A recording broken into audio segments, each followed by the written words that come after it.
이럴 때 한번 성도 바꿔보는 거죠.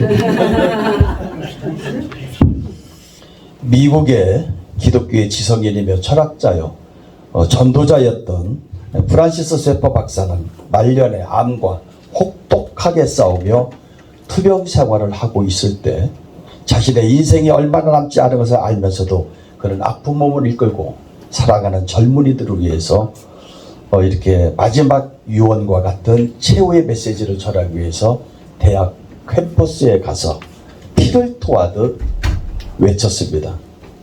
그가 외친 내용은 행복을 삶의 목표로 삼지 마십시오 라는 외침이었죠. 그런데 그가 인생에서 행복을 삶의 목표로 삼지 말라는 이유는 다른 데에 있었습니다. 그 이유는 미국 크리스찬들이 행복은 구하지만 거룩함은 구하지 않고 있었다는 것이죠. 거룩은 하나님의 부르심을 받은 성도들에게 요구되는 가장 중요한 요소이기 때문에 그렇습니다. 이처럼 거룩을 회복하자는 프란시스 쇠퍼 박사의 메시지는 비단 미국인들만 해당되는 것은 아니라고 생각합니다. 왜 그렇습니까? 거룩은 우리를 향한 하나님의 최고의 관심사이기 때문에 그렇습니다. 한국교회가 이 시대의 빛과 소금의 역할을 감당하지 못하는 이유 중에 하나가 바로 축복과 행복을 구했지만 거룩함은 구하지 않았기 때문이 아닌가 싶습니다. 오늘날 이 시대의 크리스찬 젊은이들은 꿈과 비전은 구했지만 거룩함을 구하지 않고 있습니다. 우리가 복 있는 사람이 되기 위해서는 꿈과 비전이 우선이 아닙니다. 행복과 축복이 우선이 아닙니다. 바로 거룩한 삶을 우선으로 추구하는 사람이 되어야 한다는 것이죠.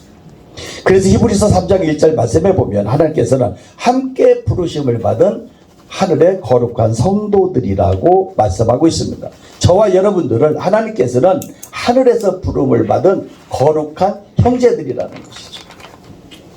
그렇습니다. 그래서 하나님의 관심은 우리가 얼마나 세상에서 명예를 얻고 성공했는가, 얼마나 출세했는가, 얼마나 잘 사느냐 하는 것이 아니라 우리가 얼마나 거룩함에 이르렀느냐 하는데 관심을 갖고 계시다는 것이죠. 사실 거룩이라는 단어는 기독교에서 아주 많이 사용하는 단어 중에 하나입니다. 그래서 성경에 거룩이라는 단어가 얼마나 들어가 있는지 제가 성경 자료를 찾아서 전부 다 세어봤습니다. 근데 성경 신구약에 거룩이라는 단어가 447번이나 기록되어 있더라고요.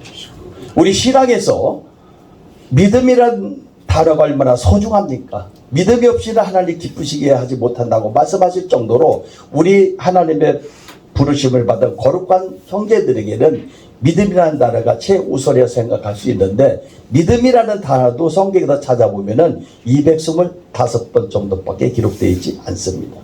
그런데 거룩이라는 단어는 믿음이라는 단어보다도 무려 거의 배가 되는 447번이나 기록이 되었다는 것이죠. 이처럼 하나님께서는 성도들에게 거룩을 상당히 요구하고 있음을 우리는 알 수가 있습니다.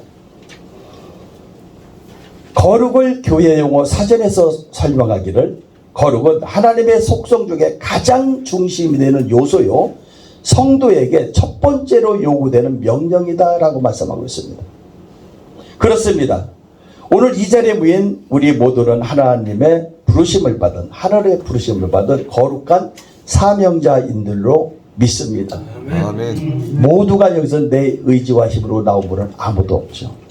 자, 사도행전 20장 24절에 보면은 사명은 주 예수께로부터 받았다고 말씀하고 있습니다. 내가 달려갈 길과 주 예수께 받은 사명, 곧 하나님의 은혜의 복음을 전하는 데는 우리의 생명도 조금도 귀하게 여기지 않는다는 사도 바울의 고백이 바로 이 사명이라는 것은 생명보다도 더 귀하다는 것이죠. 이게 저와 여러분들은 오늘 주 예수께서 받은 사명이 생명보다 더 귀함을 믿으시기 바랍니다. 그렇습니다. 그렇다면 생명보다도 더 귀한 사명을 감당하기 위해서 갖추어야 할 가장 중요한 요소는 무엇이겠습니까? 여러 요소가 많이 있겠지만 바로 거룩입니다. 우리가 40-50년만 해도 주변 세상 분들이 기독교인들을 성도들을 부를 때 어떻게 평가하느냐면은 역시 교회에 다니는 사람은 다르다 소리를 많이 들었어요. 근데 한 30년 정도 이렇게 시간이 지나가니까 세상 사람들이 기독교인들을 뭐라고 부르냐면은 믿는 자나 안 믿는 자나 똑같다 소리를 들어요. 그런데 2000년이 들어서면서부터 요즘까지도 이제는 세상 사람들이 기독교인들을 평가하는 기준이 있습니다.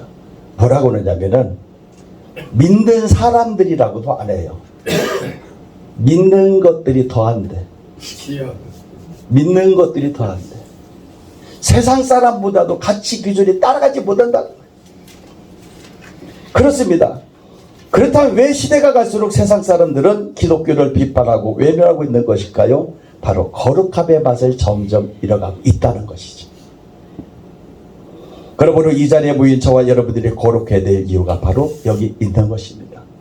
우리가 작은 모임일지라도 이 거룩한 운동 본부를 통해서 한국 교회에 거룩의 진원지가 되어야 될 줄 믿습니다. 진원지가 돼서 여기서부터 한국교회 파장이 일어나야 되죠. 무엇이요? 거룩함이요.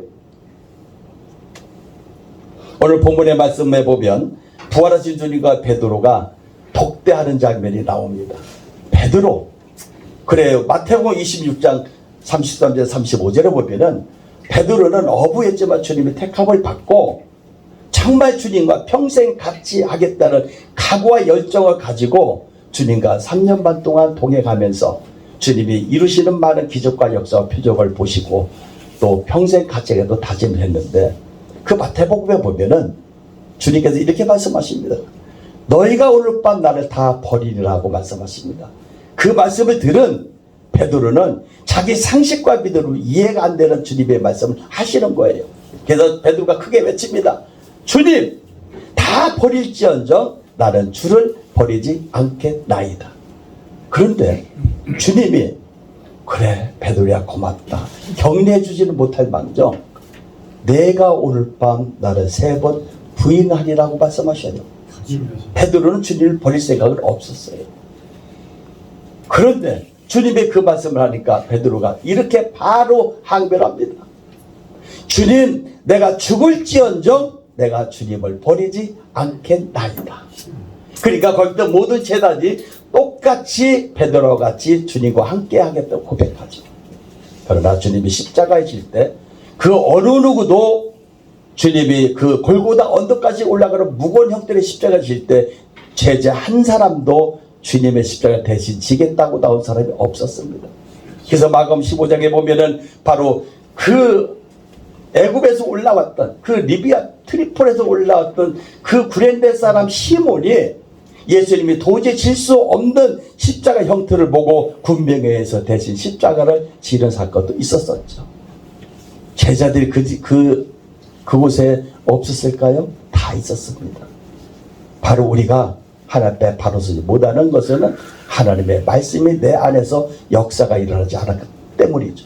자, 그런데 오늘 요한복음 21장 3절에 보면은 베드로와 같이 7 제자가 이렇게 고백을 합니다. 얘들아, 내가 물고기를 잡으러 가겠다.